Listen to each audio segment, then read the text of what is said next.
All right, so this is section 6.2, part 2. We just finished looking at how to transform random variables using linear transformations, multiplication, division, addition, subtraction, and what effect it had on the mean and standard deviation. Now let's take a look at combining multiple random variables themselves. All right, so the academic motivation and study habits of female students as a group are better than those of males. The Survey of Study Habits and Attitudes, SSHA, is a psychological test that measures these factors. The distribution of SSHA scores among women at a college has a mean of 120 and a standard deviation of 28. And the distribution of scores among male students has a mean of 105 and a standard deviation of 35. You select a single male student and a single female student at random and give them the SSHA test. Now, we need to explain why it is reasonable to assume that the scores of the two students are independent. All right, now, as long as the students are chosen at random, and I'm just going to do this part verbally. As long as the students are chosen at random, it's reasonable to assume that they're independent because one student's study habits is not necessarily going to affect another student's study habits. All right, when you're looking at a single female student, a single male student randomly selected at a college, there's so many students at that college.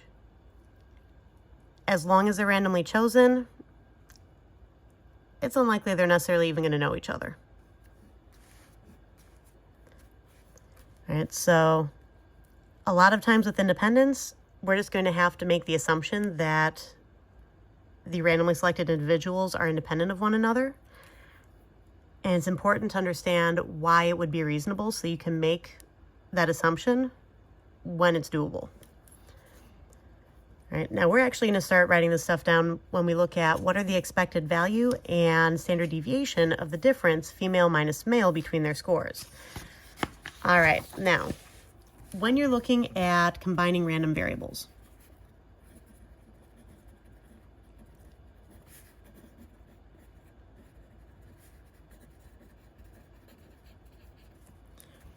we can either look at the sum. Oops.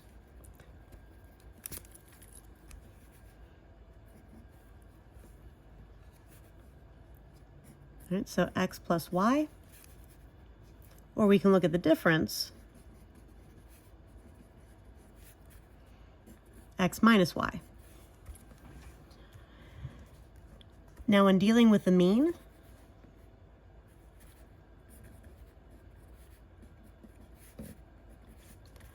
you're literally going to add the mean of the first random variable plus the mean of the second. Likewise, when you're looking at the difference between random variables, the mean of x minus y is equal to the mean of the first random variable minus the mean of the second. It's important to establish the order of the difference because subtraction, the value of the difference between two numbers is going to change depending on which number came first. So establish which variable is first in the subtraction and just make sure that you're consistent as you go through. All right, so the mean of the sum of random variables is the sum of their means. The mean of the difference of random variables is the difference of their means. Now, things get interesting when you deal with standard deviation. Right, we can't actually calculate the standard deviation of the sum of random variables just straight up. We have to do the variance and then take the square root. All right, so the standard deviation of the sum of the random variables is going to equal the square root. I keep breaking my pencil. It wouldn't be a math problem with me if I didn't break my pencil. All right, of the variance of the first random variable plus the variance of the second random variable. Now remember, the variance is just the standard deviation squared, which is why we're taking the square root after this. This is kind of like the Pythagorean theorem. What you're really looking at is that the variance of the sum of the random variables is equal to the variance of the first random variable plus the variance of the second random variable. In other words, standard deviation squared of the sum of the random variables is equal to the standard deviation squared of the first random variable plus the standard deviation squared of the second random variable. Remember, standard deviation is calculated according to basically an averaged distance formula. right, which is basically Pythagorean theorem on steroids. All right, so when we're working through to try to combine these, it acts a lot like Pythagorean theorem when all is said and done. Now, when you look at standard deviation of the difference of the random variables, you're still using the same formula. Because we can't actually take the square root of a negative number and have it remain a real value, right? Because square roots of negatives is the definition of an imaginary number, right? So we're still looking at the variance of the first random variable plus the variance of the second random variable. Even when you're looking at the difference between them, you're still adding them, right? This is the one that's kind of harder to remember, which is ironic because it's the one where you have less to have to remember. All right, sum and difference of random variables, the mean is just the sum or difference of the means of the random variables. But standard deviation, you're looking at the square root of the sum of their variances, whether you're adding or subtracting the random variables. All right, and that takes us to our problem here. All right, so the expected value, which is the mean, and the standard deviation of the difference, female minus male. All right, so I'm going to define female as x and male as y. And mu sub x, in this case, was 120. And sigma sub x was 28. Mu sub y was 105. And sigma sub y was 35. All right, so using those values,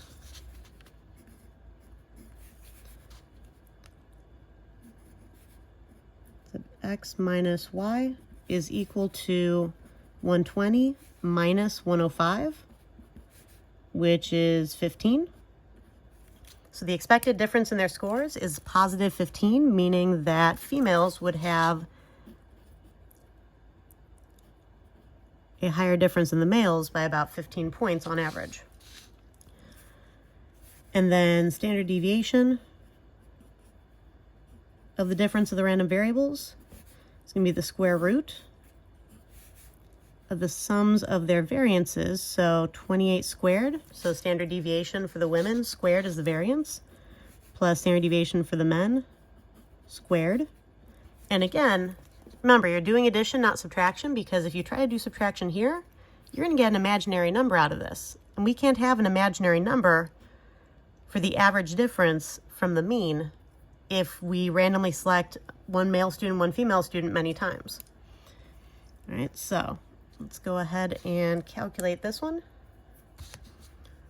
Looking at, let's see, second, that, 28 squared plus 35 squared. Oops, 35, not 25. There we go.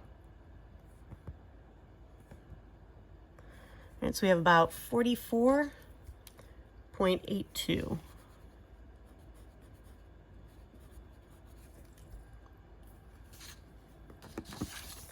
Right, so the expected value and standard deviation of the difference between the random variables. Now, from the information given, can I find the probability that the women, that the woman chosen scores higher than the man? If so, find this probability. If not, explain why not. Now let's read back through the problem. We were given mean and standard deviation, yes. But in order to do any sort of probability calculation with this, I have to know that both distributions were approximately normal. So the academic motivation, study habits of female students as a group are better than those of males. Let's see, distribution of scores among women has mean and standard deviation. Distribution of scores among men have mean and standard deviation. It doesn't say anywhere in here that the distributions were approximately normal, which means that I'm not actually able to calculate the probabilities using normal calculations, and that's what I would need to do based on the information given. All right, so for letter C, all right, can I find the probability that the woman chosen scores higher than the man? No. because I would need to know that both distributions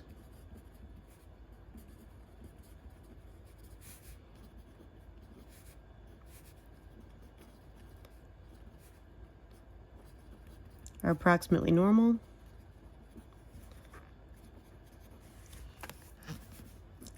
And I was not given that information.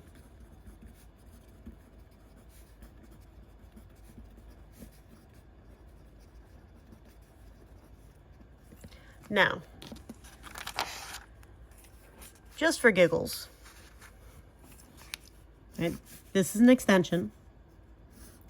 So just for giggles, if I had been told that the distributions were approximately normal, then this distribution of the sum or the distribution of the difference would also be approximately normal. So when you're adding or subtracting random variables, as long as their individual distributions are approximately normal, then the combined distributions would be. So if I did know that, right, so this is a what if scenario. I want to be very clear about that. This is the answer for letter C, but what if? All right, probability that the woman chosen scores higher than the man, that would be the probability that x minus y. And I'm just going to define the difference in the scores as x minus y. All right, so the probability of the difference is greater than 0. All right, if the woman scores higher than the man, then the difference in their scores, woman minus man, would be 0. So if I knew that they were approximately normal, my center was, let's see, 44, or my center was 15.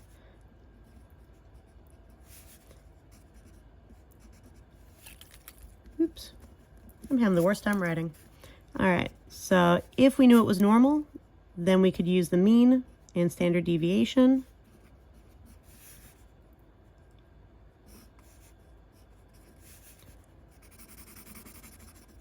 to find this area, which is what this probability distribution or this probability statement is saying. All right, we need probability of D greater than 0. There we go. Now the parentheses make more sense, which would be normal CDF. My lower bound would be the 0.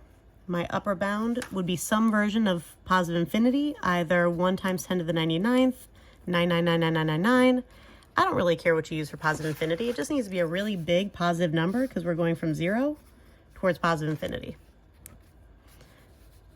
All right, our mean would be 15. Standard deviation would be 44.82. All right, just to give you guys the experience of if we knew it was normal, then this is what we would do. To get the probability distribution. All right, so normal CDF is found under DISTR, which is right above VARS. All right, you can see it right here. It's the second one, and lower bound is 0. Upper bound, I'm just going to put a lot of 9s. All right, mean was 15. Standard deviation was 44.82. When you have either a TI-83 or you have the Graph and Calc 83 app, then you have to type things in with comma separation notation. This is the format that the TI-84 enters the data into for you when it has the prompts. All right, so you'd have about a 0.6311, so about a 63.11% chance of a randomly selected female or a randomly selected woman having a higher score than a randomly selected male. All right, if we knew it was normally distributed. But because we do not know that the distributions are approximately normal, since that information was not given, we cannot do this calculation. You can only do this when you know it's normal. So make sure you look for that important information within the problem. All right, I hope this helps. I will see you in class.